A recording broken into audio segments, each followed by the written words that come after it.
নমস্কাৰ মোৰ প্ৰিয় বন্ধু বান্ধৱীসকল যেহেতু তোমালোকৰ অহাকালি বিএ সেকেন্ড সেমিস্টাৰ সাবজেক্ট পলিটিক্যাল সায়েন্সৰ পৰীক্ষা আছে তো তোমালোকৰ পলিটিক্যাল সায়েন্সৰ মডেলৰ কিছুমান গুৰুত্বপূৰ্ণ কোৱেশ্চন আজি লৈ আহিছো তো তোমালোকে কোৱেশ্চন বিলাক ভালদৰে চাই লোৱা আৰু তোমালোকে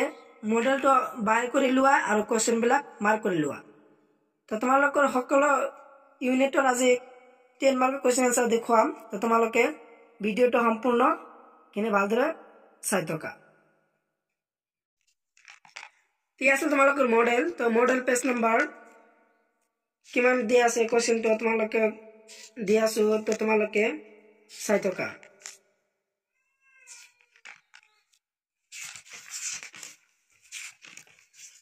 তো তোমালোকৰ মডেল পেজ নাম্বাৰ 21 দিয়া আছে কোৱেশ্চনটো তো কোৱেশ্চনটো হল যে ভাৰতীয় সংবিধানৰ মৌলিক বৈশিষ্ট্যসমূহ লিখে এই কোৱেশ্চনটো তোমালোকৰ ফাইনাল এক্সামিনেশন 2022 ত আছিল এই কোৱেশ্চনটো কালি এক্সামৰ কাৰণে ভেৰি ইম্পৰ্টেন্ট এই কোৱেশ্চনটো চাই যাবা আৰু ইয়াৰ আনসাৰ কিনে তোমালোকক এই ভিডিও ডেসক্ৰিপচনত দিয়া আছে তো তোমালোকে ডেসক্ৰিপচনত যাই তো এই কোৱেশ্চনৰ আনসাৰটো চাই লবা আজি তোমালোকক খালি কোৱেশ্চন বিলাক দি আছো আৰু তোমালোকে ডেসক্ৰিপচনৰ লিংক দিয়া আছে কোৱেশ্চনৰ আনসাৰ সম্পূৰ্ণ তো তাৰ পৰা চাই লবা আৰু নেক্সট কোৱেশ্চন লৈ আগবাঢ়ো তো তোমালোকৰ নেক্সট কোৱেশ্চনটো হল যে তোমালোকৰ নেক্সট কোৱেশ্চনটো হল পেজ নাম্বাৰ 24 দিয়া আছে 24 পেজ নাম্বাৰত কোৱেশ্চনটো হল যে কোৱেশ্চন নাম্বাৰ 4 কোৱেশ্চন নাম্বাৰ 4 হল যে ভাৰতীয় সংবিধানৰ উৎসসমূহৰ বিষয়ে আলোচনা কৰা এই কোৱেশ্চনটো ভেৰি ইম্পৰ্টেন্ট তো এই চেপ্টাৰৰ পৰা তোমালোকক দুটা কোৱেশ্চন দিছো ইম্পৰ্টেন্ট তো ইয়াৰ পৰা তোমালোকে দুটা ভালদৰে পঢ়ি যাবা দুটা ইম্পৰ্টেন্ট হয় পৰীক্ষাৰ কাৰণে আৰু আছে তোমালোকৰ নেক্সট ইউনিট লৈ তোমালোকে চাই থকা তো তোমালোকৰ দ্বিতীয় ইউনিটটো হল যে গটটো যে নাগৰিকত্ব আৰু অধিকাৰ তো এই চেপ্টাৰ তোমালোকৰ কিছুমান ইম্পৰ্টেন্ট কোৱেশ্চন আনসাৰ লৈ আহিছো তো তোমালোকে কোৱেশ্চন বিলাক চাই থোৱা আৰু মডেল পেজ নাম্বাৰ কৈ দিয়া আছে তো তাৰ পৰা চাই লবা তোমালোকৰ এইবিলাক কোৱেশ্চন 10 মাৰ্কৰ হয় তো তোমালোকৰ মডেল পেজ নাম্বাৰ 40 নত দিয়া আছে 40 পেজত দিয়া আছে তো 40 পেজৰ কোৱেশ্চনটো হল যে কোৱেশ্চন নাম্বাৰ তোমালোকৰ কোৱেশ্চন নাম্বাৰ 5 তো কোৱেশ্চন নাম্বাৰ 5 টো ভেৰি ইম্পৰ্টেন্ট যে ভাৰতীয় সংবিধানৰ মৌলিক অধিকাৰ বুলিলে কি বুজায় বিভিন্ন মৌলিক অধিকাৰ আলোচনা কৰা এই কোৱেশ্চনটো ইম্পৰ্টেন্ট হয় পৰীক্ষাৰ কাৰণে ভেৰি ইম্পৰ্টেন্ট আৰু এইবিলাক কোৱেশ্চন তোমালোকৰ 10 মাৰ্কৰ হয় আৰু ইয়াৰ আনসাৰ কিনে তোমালোকক দি আছো তো ইয়াৰ আনসাৰটো তোমালোকে ভালদৰে চাই লোৱা ঠিক আছে তোমালোকৰ আনসাৰ তো আনসাৰ কিনে তোমালোকে ভালদৰে চাই লোৱা আৰু কোৱেশ্চন বিলাক তোমালোকৰ 10 মাৰ্কৰ হয় আৰু আছে 20টা ইয়াৰ আনসাৰ নেক্সট আনসাৰ আছিল এইবিলাক তো তোমালোকে এইবিলাক ভালদৰে চাই লোৱা প্ৰশ্ন নম্বৰ 5 আৰু সেই 20টাটো আছে আনসাৰ এইবিলাক চাই লোৱা তো এই আছিল গোটেই আনসাৰ সম্পূৰ্ণ আনসাৰ এইখিনি আছিল আৰু আছে তোমালোকৰ এই ইউনিটৰ আৰু আছে তোমালোকৰ এটা কোৱেশ্চনটো ইম্পৰ্টেন্ট কোৱেশ্চনটো আনটা চাই লোৱা আৰু তোমালোকৰ ইউনিট 2 আনটা ইম্পৰ্টেন্ট কোৱেশ্চনটো হল যে পেজ নাম্বাৰ 44 দিয়া আছে আৰু কোৱেশ্চন নাম্বাৰ 44 পেজৰ 6 নম্বৰ কোৱেশ্চনটো ইম্পৰ্টেন্ট হয় যে মৌলিক অধিকাৰৰ বৈশিষ্ট্য লিখা এই কোৱেশ্চনটো ভেৰি ইম্পৰ্টেন্ট অহাকালি কাৰণে এইবিলাক ভালদৰে পঢ়ি যাবা ভেৰি ইম্পৰ্টেন্ট আৰু এৰ আনসাৰটো তোমালোকে চাই লোৱা তো চৰম নহয় বাদযোগ্য তোমালোকক পয়েন্ট আউট কৰি দিয়া আছে মৌলিক অধিকাৰৰ বৈশিষ্ট্য তো বৈশিষ্ট্যখিনি তোমালোকে চাই লোৱা ইয়াছিল তোমালোকৰ প্ৰশ্ন নম্বৰ 6 ৰ আনসাৰ যে মৌলিক অধিকাৰৰ বৈশিষ্ট্য লিখা তো মৌলিক অধিকাৰৰ বৈশিষ্ট্যৰ আনসাৰ এইবিলাক ভালকৈ চাই লোৱা আৰু তোমালোকৰ নেক্সট ইউনিট লৈ যাও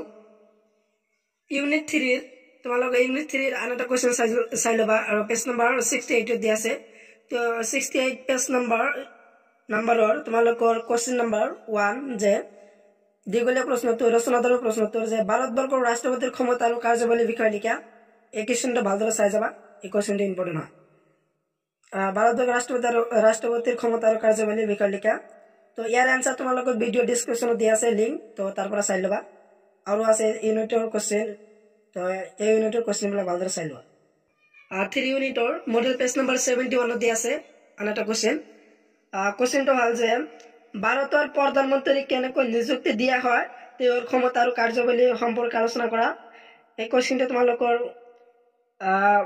এক্সামিনেশ্যন 2022 আহিছিল আৰু ওয়াকালিৰ কাৰণে ভেৰি ইম্পৰ্টেণ্ট কোৱেশ্চনটো এই কোৱেশ্চনটো ভালদৰে চাই ল'বা ভাৰতৰ প্ৰধানমন্ত্ৰী কেনেকৈ নিযুক্তি দিয়া হয় তেওঁৰ ক্ষমতা আৰু কাৰ্যাৱলী সম্পৰ্কে আলোচনা কৰা যিহেতু তোমালোকৰ মডেল পেজ নম্বৰ 71 দিয়া আছে আৰু তাৰ পৰা চাই ল'বা আৰু ইয়াৰ কোৱেশ্চনটো তোমালোকৰ ডেসক্ৰিপচন লিংক দিয়া আছে তো তাৰ পৰা চাই ল'বা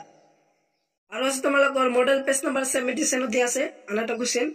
ইউনিট 3 যে ভাৰতীয় সংসদৰ গঠন ক্ষমতা আৰু কাৰ্যাৱলী আলোচনা কৰা এই কোৱেশ্চনটো ইম্পৰ্টেণ্ট হয় পৰীক্ষাৰ কাৰণে এইটো চাই যাবা আৰু এইবিলাক কোৱেশ্চন তোমালোকৰ 10 মাৰ্কৰ হয় আৰু তোমালোকৰ কোনোবা যদি মোৰ চেনেলত নতুন আছে তো মোৰ চেনেলটো সাবস্ক্ৰাইব কৰি থবা আৰু ভিডিওটো এটা লাইক কৰি দিবা আৰু ইতিমধ্যে যিবিলাক তোমালোকে মোৰ চেনেল সাবস্ক্ৰাইব কৰিছা তো তোমালোকক সকলোকে ধন্যবাদ জনাও আৰু আজ তোমালোকৰ কোৱেশ্চন তো তোমালোকে নেক্সট কোৱেশ্চন লৈ চাই থকা মডেল পেজ নম্বৰ তোমালোকৰ বাহিৰ কৰি আছে তোমালোকে চাই থকা আৰু আজ তোমালোকৰ ইউনিট 3 আৰু হেকৰ কোৱেশ্চনটো হ'ল ইউনিট 3 হেকৰ কোৱেশ্চনটো হ'ল আৰু তোমালোকৰ মডেল পেজ নম্বৰ 96 দিয়া আছে কোৱেশ্চন 96 পেজ নম্বৰ আৰু তোমালোকৰ কোৱেশ্চনটো হ'ল যে 14 কোৱেশ্চন নম্বৰ যে ভাৰতৰ ন্যায়পালিকা বৈশিষ্ট্যমূলক লিখা ভাৰতৰ ন্যায়পালিকা বৈশিষ্ট্যমূলক লিখা এটা ভালদৰে চাই যাবা আৰু এই কোৱেশ্চন তোমালোকৰ 2022 আহিছিল ফাইনেল এক্সামিনেশ্যন তো এটা ভালদৰে চাই যাবা আৰু আজ তোমালোকৰ হেকৰ ইউনিট তো পৰ ইউনিটটো ভালদৰে চাই লোৱা ইউনিট 4 the হেকৰ ইউনিটটো হ'ল যে যুক্তৰাষ্ট্ৰবাদ আৰু স্থায়ী চৰকাৰ এই চেপ্টাৰ তোমালোকৰ বট কোৱেশ্চনটো চাই লোৱা এক্সামৰ কাৰণে তোমালোকে ভালদৰে চাই লোৱা কোৱেশ্চন বিলাক তো তোমালোকৰ মডেল পেজ নম্বৰ কিমান দিয়া আছে তোমালোকে চাই লোৱা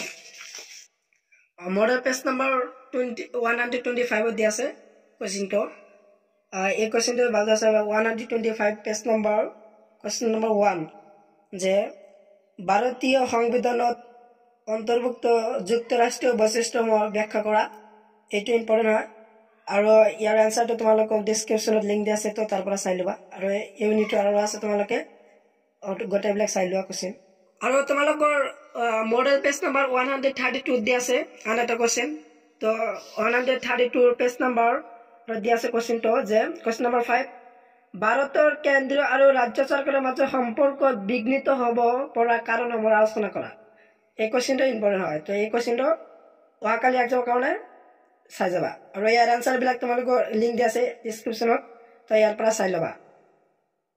আৰু আজ তোমালোকৰ এই ইউনিটৰ আৰু দুটা কোৱেশ্চন আছে তো দুটা কোৱেশ্চন ভালদৰে চাই লোৱা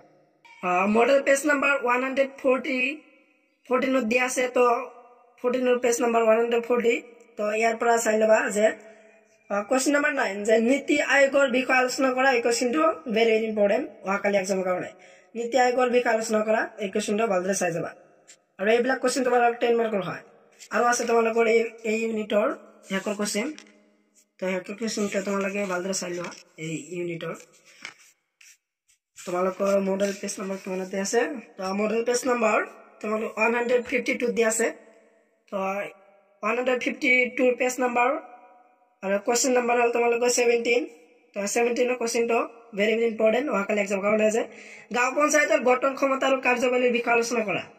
আলোচনা কৰক এই কোৱেশ্চনটো ভেৰি ইম্পৰ্টেণ্ট যে গাঁও পঞ্চায়তৰ গঠন ক্ষমতা আৰু কাৰ্যাৱলীৰ বিষয়ে আলোচনা কৰা এই কোৱেশ্চনটো ভালদৰে চাই যাবা তো এইবিলাক কোৱেশ্চনৰ এনসাৰ তোমালোকে ভিডিও ডেসক্ৰিপচনত লিংক দিয়া আছে তো লিংকৰ পৰা তোমালোকে চাই ল'বা আজিৰ ভিডিও কিনে সম্পূৰ্ণ ভিডিও চাই থাকাৰ বাবে সকলোকে ধন্যবাদ জনাও